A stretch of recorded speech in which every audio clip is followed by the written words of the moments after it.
everybody, welcome to another episode of No Way Jose, starring the one and only king of the 212 division for many, many years. You know him, you love him, you can't live without him. The Boston Mass, Jose Raymond. What's up, Jose? What's up, buddy? Not too much. So I think I was more like the queen of. You were like the prince. You were like, the second in command, or you were right up there, dude. You were whatever right you up want to there. call it. So it was Flex. No, of course not. He was the king, but you were right there. You're one of the founding fathers. Flex knows we love him, of course. So it was good to see you a few nights ago at the grand opening of Gym Hub Boston, Nate Tello's awesome gym downtown on School Street, 27 School Street. Go to Gym Hub Boston on Instagram for all the. But man, what a crowd! It was packed in there and jammed, and what an age range! It went all the way from 20 to 21, I think. Or even younger. There was some 18, 19-year-old college students there. It was all college kids. There was a couple of people that didn't appear to be beyond college, but yeah, good time. And man, such great equipment. And he's got even more great equipment coming in because you helped him move in some stuff from the place we used to go in Revere, Greater Boston Fitness. So more pieces, more new pieces. Yeah. So there's the leg press, the AST leg press. Yeah, that he had been trying to get, and he was getting quotes for up to $16,000 for this leg press. Jeez, it's really hard to find, and it's incredible. Yeah, and oddly enough, there were some other local gyms that went in there and took, like 10 or 12 pieces before he got there, and they didn't even think to take that. I mean, I can't believe the former owners of that gym, Greater Boston Fitness, just left everything. That's crazy. Yeah, because they're putting like a gym, but it's more of like a community wellness center there, and they're getting all new equipment, and they were just gonna have to pay a company to come and dismantle the stuff. So they were like, come and get it out of here. So we were the second people to go in there, and the people before us took at least 10 to a dozen machines. Damn it. Oh, well, but still, Nate's gym has, like I said, when I walked through the gym, man, everything there is handpicked. You and Nate went all around the country, many different gyms. Every piece in there is like the best of its type, as decided by two pro bodybuilders who know their training front and back. So I wanted to get into the topic today because we do a lot of videos that aren't really helpful as far as they're not going to really help anyone achieve any results. We're talking about politics, contest results, this and that. But today I wanted to get into the real basic stuff because I think there's a lack of that. I think it's one of those cases where people are missing the forest for the trees. They're focusing on such little details about, should I do this many reps, or should I twist my pinky that way, or should I eat 41% carbs or 43% carbs? They're getting so much into technicalities of it that they totally lose the basics. And you can tell by looking at them, these are especially young guys and girls that should be making awesome gains, but they're so wrapped up in the minutia of it all that I don't see them making a lot of progress. So who better to go to than you? Have about 40 years of training now behind you? 40, right? Damn near it. Yeah. 40. I'm on almost 40. So together we have, about 80 years of training experience, gaining, training, and all that. So let's start with the very, very simplest thing. Mass gaining. What kind of training should a young guy or girl, let's just focus on the men because that's 99.9% of our audience. What kind of training would you have a young guy just starting out? He wants to be a bodybuilder. He needs a foundation of size and strength.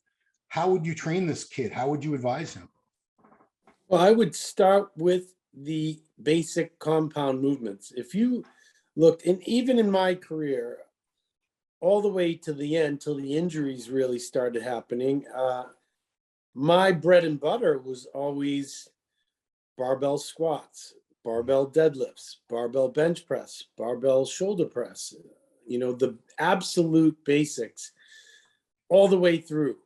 And you look at Ronnie Coleman, his, the gym he trained out of didn't have anything fancy there. It was all barbell movements, all your basic compound movements, squats, deadlifts, presses. And that ought to tell you all you need to know. Same thing with Dorian Yates. he was very basic. You know, the most complicated machine he used was that pullover. Yeah. And that ought to tell you all there is to know. To master the basic compound movements, and until you can do them absolutely perfect, don't get crazy with the weight. It's not a powerlifting meet. You shouldn't go in there and see what you can do for a single, because that's just a recipe for disaster. But rather, how do you do those movements and feel the muscle and feel the appropriate muscles, and really contract when you're doing these exercises. So, you know, I would teach someone how to do perfect deadlifts and feel the muscle they're trying to train.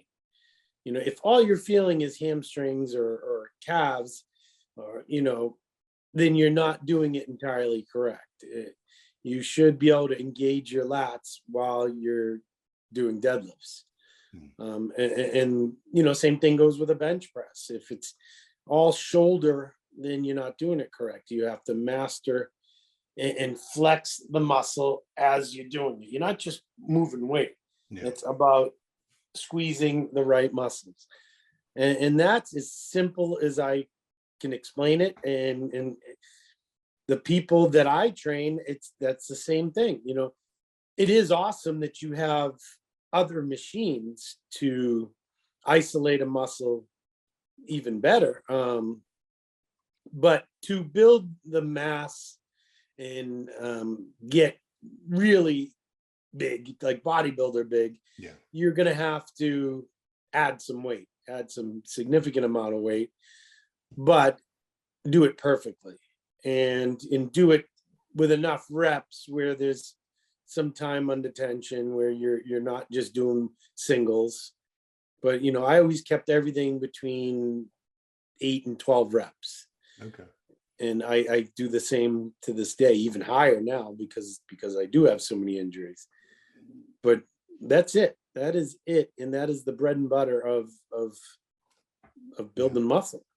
Yeah, you know, you make a good point where people have gravitated so much more towards machines. And that's something that as you get older and maybe injuries accumulate, arthritis, things like that, that's when you should start looking into more machines. When you're young and you got these tendons and ligaments and cartilage, it's all in perfect condition, that's the time to be going hard on all the barbell basics. Something that I pointed out, talking about chest development today versus 50 years ago, 40, 50 years ago, I think really points this out. So back in the Arnold Schwarzenegger, Franco Columbo, Lou Ferrigno, Ken Waller, back in those days, Mike Katz, chest, this is what they did. They did flat barbell bench, incline barbell bench, dips, and I think dumbbell flies. There were no hammer strength. There was no arsenal. I think once in a great while, they had like rudimentary cables, but it was all basics. And there was no such thing as weak chest development back then. If you look back in the pumping iron, every single guy, every bodybuilder you saw had a really thick, full chest.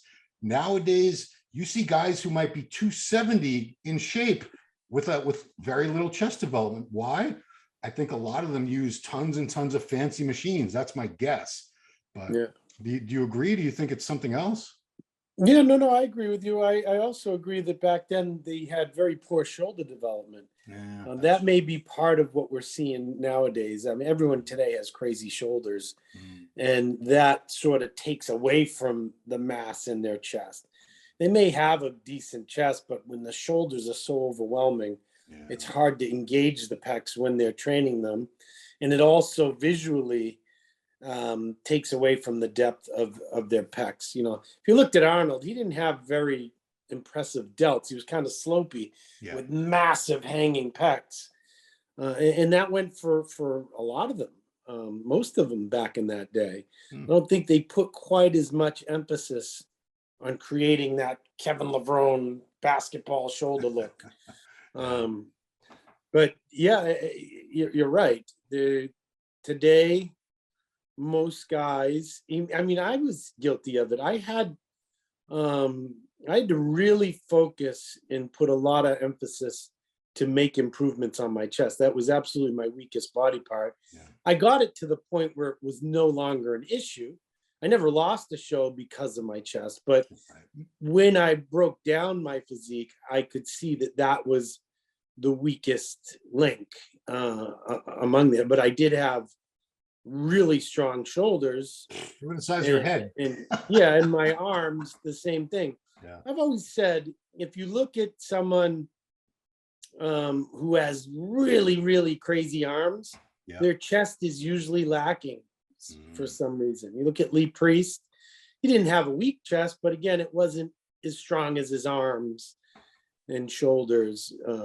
There was very few people that had massive arms and massive chest, and that was like Ronnie and Jay. Right. And then you do the vice versa, which I'm glad you didn't point it out, but I'll throw myself under the bus. Massive chest and triceps just sucked ass. You know, Yeah, yeah, because every time I trained chest, it was all chest. The triceps and exactly. shoulders weren't doing a whole lot. So Yeah, I think that's partly genetic, but partly, what people put their emphasis on, and I, like I said, I really had to change my whole mindset towards training to build my chest. I would do 3 different types of fly exercises before I would even get into a press, that's right. just to really engage my chest and get it fully alive before I could even do a press. Yeah. Okay. So we've gone over, you obviously, guys, you want to do the basics, the barbell basics. They've been putting muscle on people for 100 years, squats, deadlifts, bench press, military press, dips, chins, skull crushers, barbell curls, barbell rows. What about putting routines together? Would you want to see someone in that phase doing the bro split where it's just one body part a day, or would you have them doing like a push pull or an upper lower, something where more body parts are worked more frequently? Yeah, when I start, like, I'll use my nephew, for example. I've trained my nephew the last, I want to say probably 8 months, and he's away at college now, but we would do numerous things. It's too intense to just go through, we're just going to do shoulders today. It's not, I want him to learn everything, and it's so hard to do that. So we would deadlift in a workout, we would squat in a workout, we would do standing push presses, we do power cleans, we do bench presses, and I would focus mostly on the those Olympic lifts and power lifts and compound lifts. And very rarely would we do just like an arm workout. We throw in some tricep extensions at the end of the workout after doing close grip bench presses and stuff like that. But yeah, I would not do a body part split with someone who's a beginner. Yeah. I would do, and I don't even think that I would get so specific as to like push pull legs. But I would do a routine where they're squatting 3 times a week, or they're bench pressing 3 times a week. So they're in just keep in mind that we're not maxing out. They're just constantly putting their nervous system through those motions and how to perfect those movements so they can get better at it, their technique is better at performing the exercise, and they're getting better at engaging those muscles. So yeah, I would definitely not do what you call the bro split. It's just more spending time in there, getting them to perfect those movements. So what about as they get better, you can throw other things in. So it sounds almost like you were doing with your nephew, maybe like a full body workout 3 times a week or every other day. Exactly. Yeah. Okay. Unless, of course, his legs were sore from running track or something. Then even then, we would do some light stuff to, stretch him out, get some blood moving. But that's precisely how I trained at the beginning. I would do pretty much all the 3 core lifts plus power cleans 3 days a week, all through high school. Yeah. That's what I would do. I would squat, I would bench, I would power clean, I would deadlift every workout. It was pretty simple when you think about it, like 4 exercises, 4 sets each, and that was it. You're in and out in less than an hour. Yeah. I mean, we should probably point out you were training, you were a football player, you were an athlete, Yeah. you played a few sports. Your nephew, it sounds like at least track. So things like the Olympic lifts, would you have that? Would you have those in the program only for someone who was an athlete, or would someone who wants to have a bodybuilder physique, would you have them doing those too? No, I would do that for anyone. I would do Okay. that for a girl. I would do it for a middle-aged woman that has never trained before. Those are the movements that you use in everyday life, bending over and picking things up, and to strengthen the lower back and strengthen the mid back and the legs and the glutes and everything else. Those are the basic movements that we use every day in everyday life, and to make you stronger with better posture and to be able to get through your day without creating injuries and pulling your back out trying to pick up your shoes or something. True. I do that with anyone. And my nephew is he played football, he did track, and he was a great baseball player. Wow. He's gonna play baseball at UMass Dartmouth. And wow. so that was something that we did this whole summer and over the winter, was to put on some more muscle. He's about 5'10", 195 pounds, and he got strong. He's deadlifting over 400 pounds. Wow. Yeah. And we, and obviously I didn't go right to that, but we were getting to the point where you could do sets of 10 with 315. And so that's precisely what we did. I kind of did with him what I did and what Tito did with me when I was a kid. So I could learn all the movements and move forward from there. Yeah. I want to harp on this again because it's so critical. The difference between just lifting weights and training the muscle, stimulating the muscle, time under tension, because Right. I think that's where so many of them go wrong is they hear it, but they don't really hear it. They're too focused, a lot of young guys, on upping the weight. And it's much harder to do that when you're really focusing on contractions and time under tension. If you're just going to fling the weight around, it's easier to move up 10 pounds every week, 20 pounds every week, until you get to these magic numbers that you dream of. Yeah. But I also wonder if, social media has something to do with it, because they're filming themselves doing all their 1-rep maxes, and 1-rep maxes. Yeah. I don't think they have any place in a bodybuilder's routine. Do you agree or disagree? Well, definitely not in bodybuilders. Sometimes you see, I call them stunt lifts. Hey, I was guilty of doing it too. Remember on your YouTube, I wrecked my back deadlifting 600 pounds. I know. And I wish I'd never done that. I missed a year of compound lifts because of that. I couldn't squat or deadlift for a year. Oof. That was in 2010. Wow. Yeah. And man, that set me back. But it was because of those plates. They were they were like beveled. So the bar moved before I was about to pick it up. Yeah. But there's no real room for that. Look at Larry Wheels. That guy's torn everything, doing shit like that. 27 years old. Doing that for the gram. I thankfully I was a bit older by the time social media came around. And I would do some impressive lifts, but they would be for sets of 10. Yeah.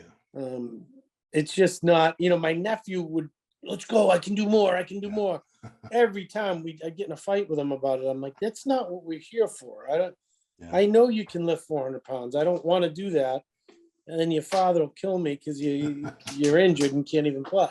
Yeah. So what about, the straight sets versus intensity techniques like drop sets, force reps, supersets, things like that? Would you have someone in this mass gaining phase, that they establishing a base, would you have them focus mostly on straight sets, just going to failure and that's it? Or would you have them incorporate some of those other techniques? No, I would, if I were there to teach them properly, and then they could go on their own and do it properly, then I would incorporate that, because that's often techniques that you teach people how to feel the muscle. Because ultimately, if they do one set of 12, they're not going to feel that deep burn the way you do when we do a triple drop set on that last set, either your pecs are on fire, your quads are on fire.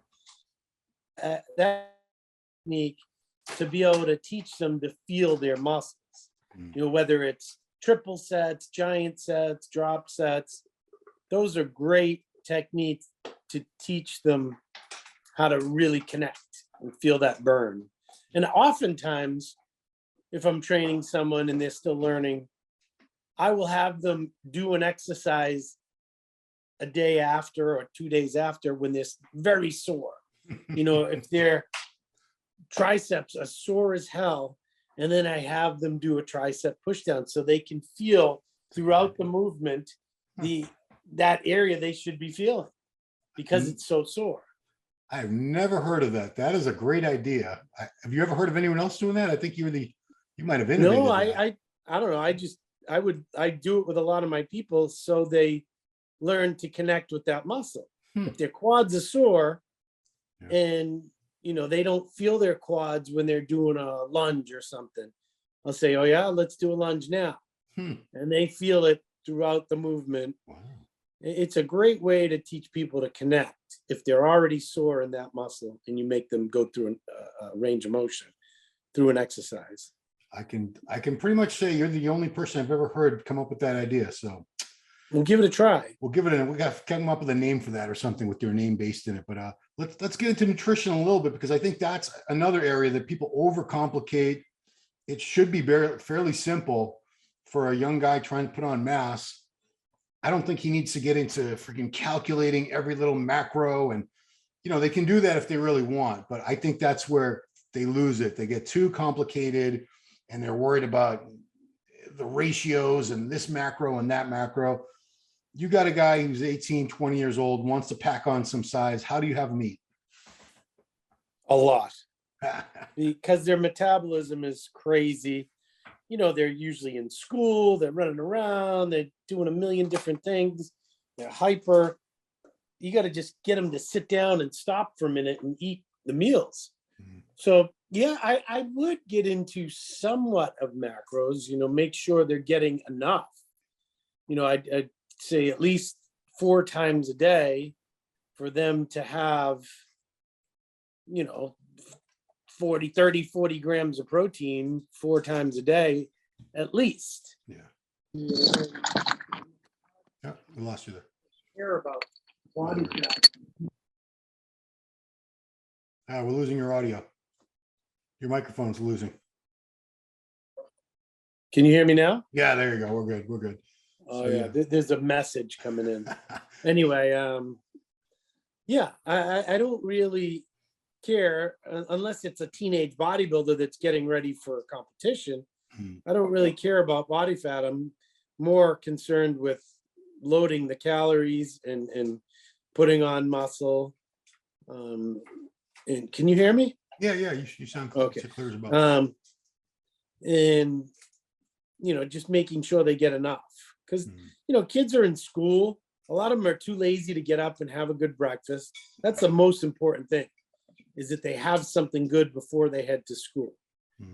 And then they can eat a school lunch, whatever it is, burger, and then have something immediately after school.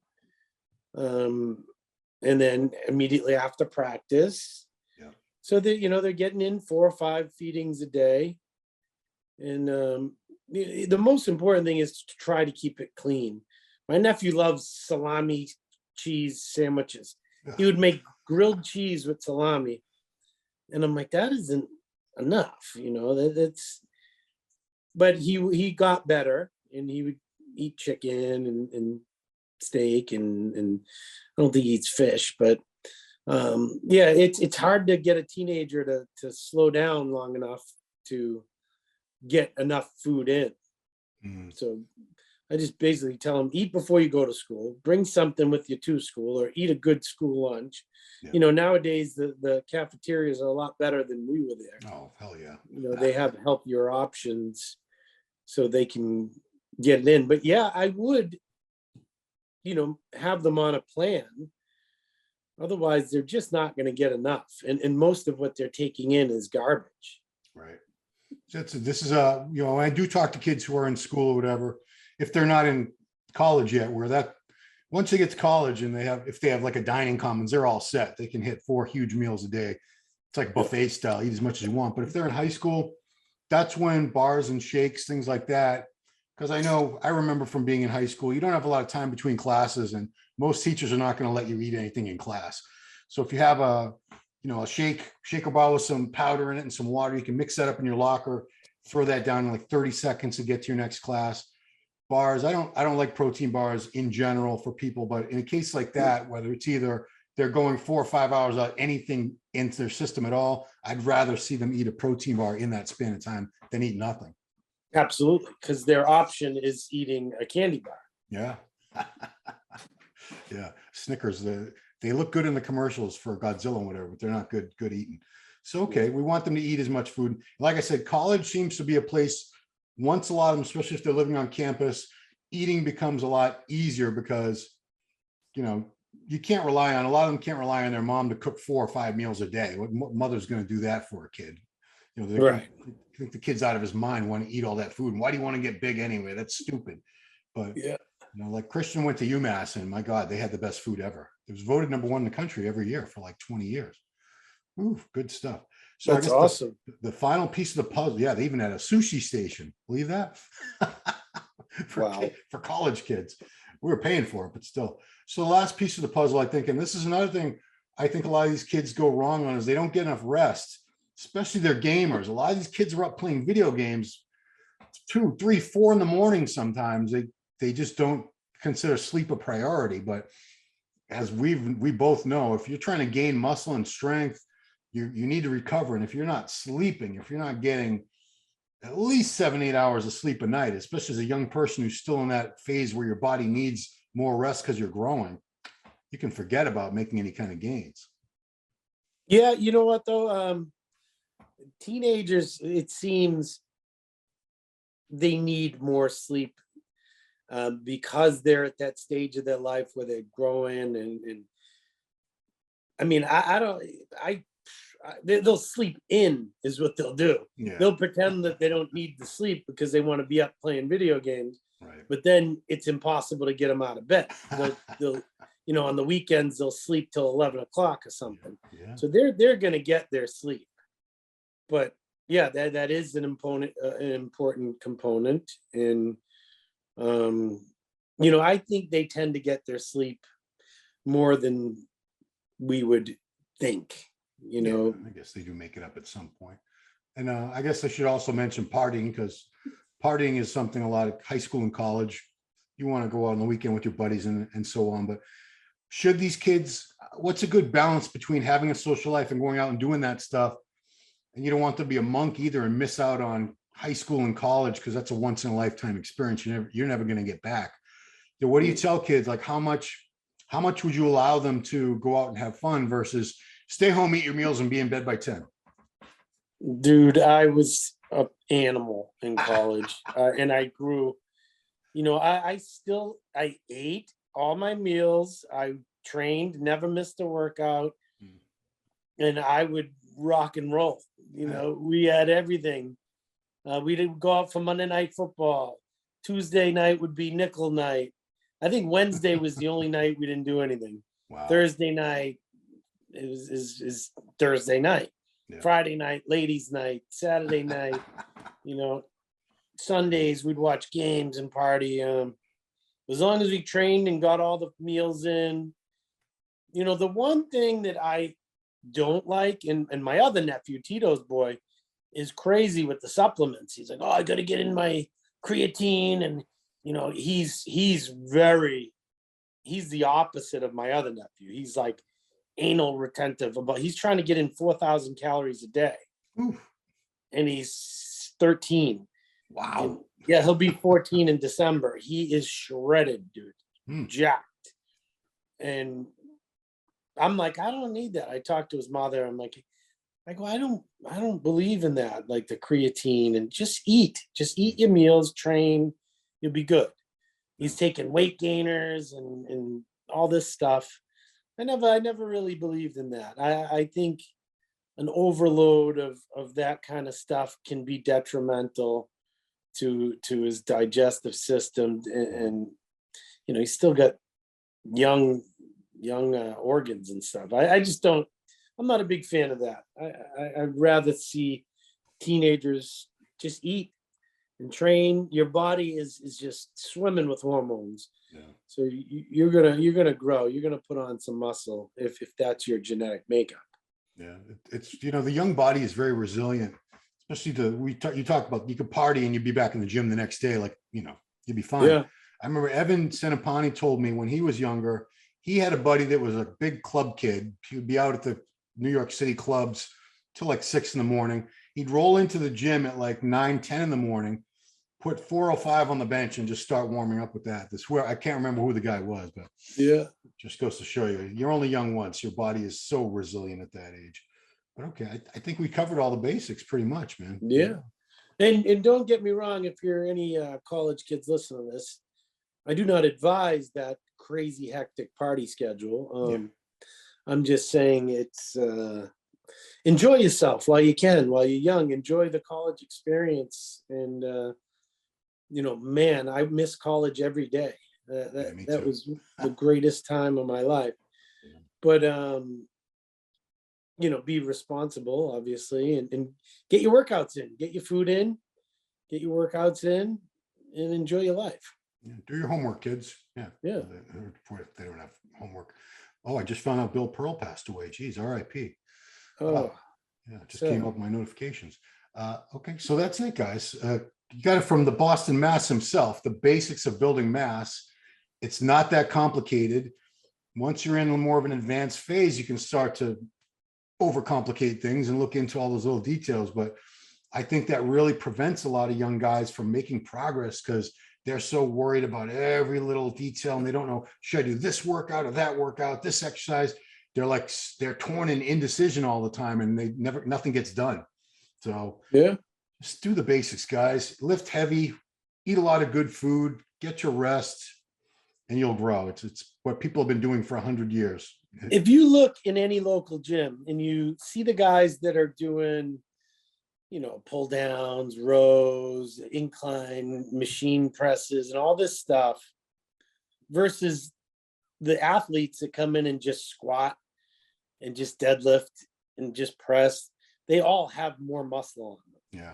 The ones that come in that are serious and are really working on their squats, you can see they have more muscle in their legs and they're stronger overall than the guys that are coming in just trying to look pretty for TikTok videos. Yeah. You know, you make a good point because you'll see a lot of young guys, their back workout is 3 sets of lat pull downs, 3 sets of cable rows. I'm done. Right. And then you'll see, and it looks that their back looks like that's all they do for it versus someone that's in there, barbell rows, dumbbell rows, deadlifts, chin ups, you know, really putting a lot of good thickness on with heavy rows and things like that. So, right. Yeah, no secrets, guys. It's not that complicated. Don't make it too complicated.